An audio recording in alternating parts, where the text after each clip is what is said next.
Hi class! Today, we are going to learn about the monohybrid patterns of inheritance. It is easy for us to understand this. Just remember the prefix mono means one. It is a pattern of inheritance from two parents differ in one specific characteristics. For example, the height of the plant. A cross between tall pea plant and a dwarf pea plant, considering only the height of the parent, is a monohybrid cross. What do you call the systematic tool that can be used in predicting the outcome of a given cross? Yes, you're right. It's the Punnett Square. This feature is Reginald Punnett. He became interested in experimental process during his stay in Cambridge. He began scientific collaboration with William Bateson, who was doing a Mendelian experimentation on plants and animals. They both published the first account of gene linkage on sweet peas, and later on, they developed the Punnett Square. For us to understand better, let's try to look on the sample problem. Let's read the sample problem. In Mendel's experiment, what was the resulting offsprings when he crossed purebred tall pea plants and purebred dwarf pea plants? Is there any chance to produce dwarf pea plants from this cross? Here are the steps in solving the problem. Step number 1. Assign symbol for each allele. In our given problem, we use the trait of the height of the plant. To symbolize it, we will use letters. Remember, we use uppercase letter or capital letter for dominant allele and lowercase letter or small letter for recessive allele. In our example, we use capital letter T for tall and small letter T for dwarf. Step number 2. Determine the genotypes of each parent.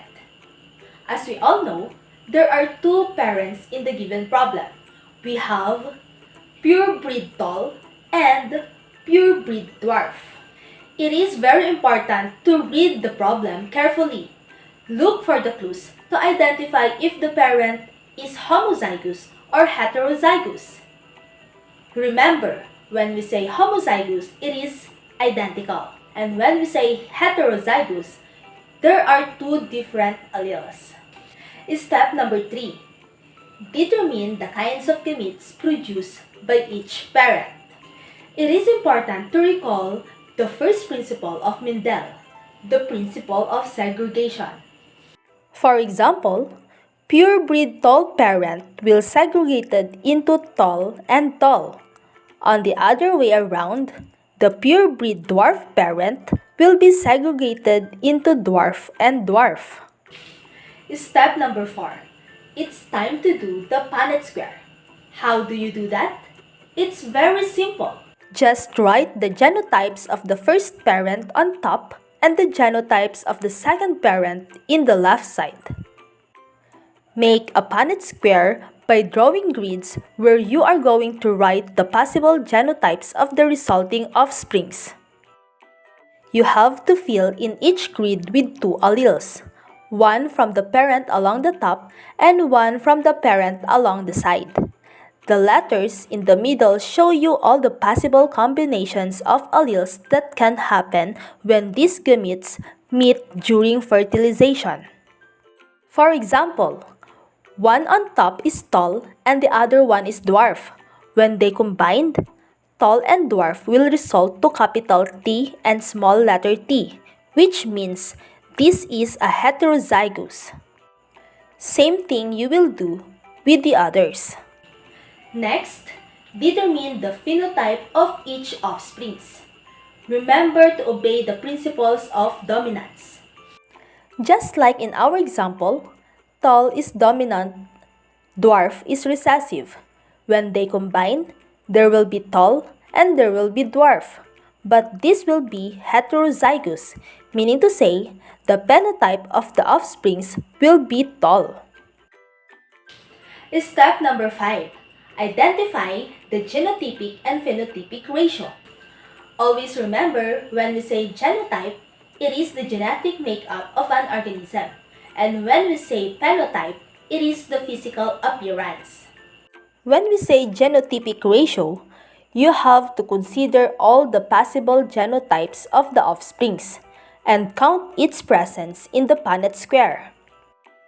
In this case, we have heterozygous tall, heterozygous tall, heterozygous tall, and heterozygous tall, meaning all our genotypes are heterozygous tall, with capital letter T and small letter t, meaning to say 4:0, means 100% heterozygous tall.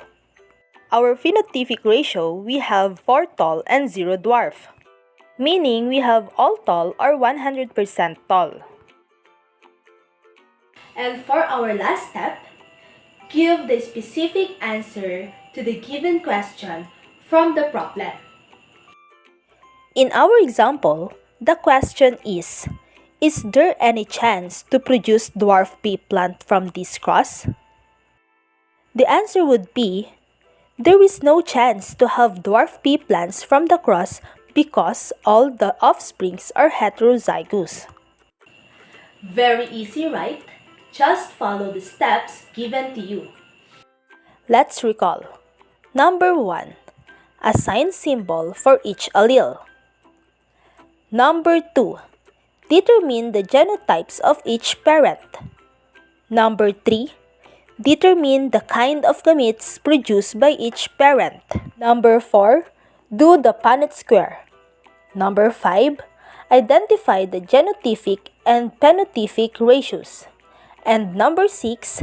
Give the specific answer to a given question from the problem. Now, you can solve the monohybrid patterns of inheritance.